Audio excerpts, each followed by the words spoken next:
membawakan cerita rakyat daerah Banyumas yang berjudul Babak Pasir Luhur. Kisah dimulai ketika kerajaan Pajajaran membutuhkan seorang raja untuk menggantikan Prabu Siliwangi yang sudah memasuki usia senja. Syarat untuk menggantikan Prabu Siliwangi itu sudah beristri.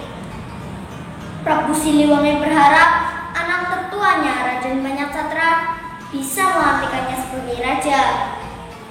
Namun, Raden Banyaksatra belum beristri.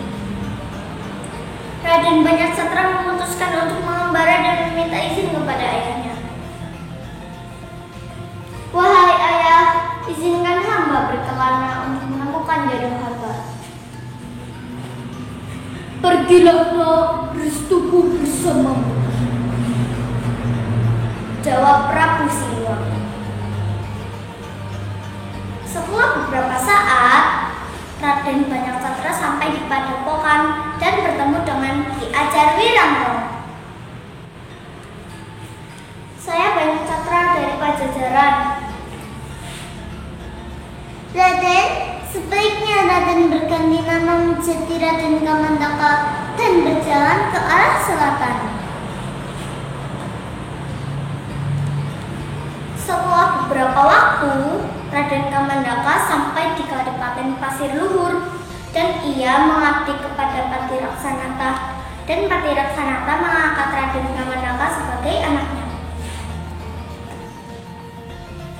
Suatu waktu, Raden Kamandaka mengikuti lomba menangkap ikan dan ia berhasil menangkap ikan menggunakan tongkatnya yang sederhana.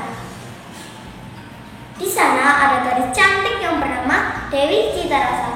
Dewi Citarasa tertarik kepada Raden Kamandaka dan ia mengajak Raden Kamandaka bertemu di Taman Kaputren. Adipati tahu dan murka terhadap Raden Kamandaka. Adipati memerintahkan Patiraksanata untuk menangkap Raden Kamandaka. Para prajurit bertarung dengan Raden Kamandaka. Raden Kamandaka terdesak dan menyeburkan diri ke Sungai Logawa. Para prajurit melempar batu dan memanah Raden Kamandaka. Para prajurit menduga Raden Kamandaka telah mati di sungai. Tapi ternyata Raden Kamandaka masih hidup.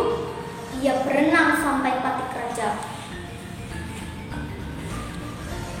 Di Pajajaran, Prabu Siliwangi cemas dan mengutus sang adik untuk mencari dan menyamar sebagai Raden Siliwarni yang mengabdi kepada Adipati Pasir Luhur. Adipati Pasir Luhur murka mendengar Raden Kamandaka masih hidup. Ia meminta Raden Siliwarni untuk menangkap Raden Kamandaka lewat adu ayam. Raden Siliwarni memasang keris kecil pada ayamnya. Saat sabung ayam dimulai, Raden Siliwarni melempar ayamnya ke Raden Kamandaka sehingga lambung Raden Kamandaka terluka. Raden Kamandaka bertarung dengan sengitnya. Raden Kamandaka menghunuskan keris pusaka kerajaan Pajajaran sambil berteriak, "Siliwarni, lawan aku, Raden Banyaksatra, putra Prabu Siliwangi." Raden Siliwarni melihat keris pusaka Pajajaran dan meminta maaf kepada Raden Kamandaka dan mengajak Raden Kamandaka pulang ke Pajajaran, sehingga Adipati Pasir Luhur percaya bahwa Raden Kamandaka telah meninggal. Demikian cerita dari saya. Jika ada kekurangan saya mohon maaf. Wassalamualaikum warahmatullahi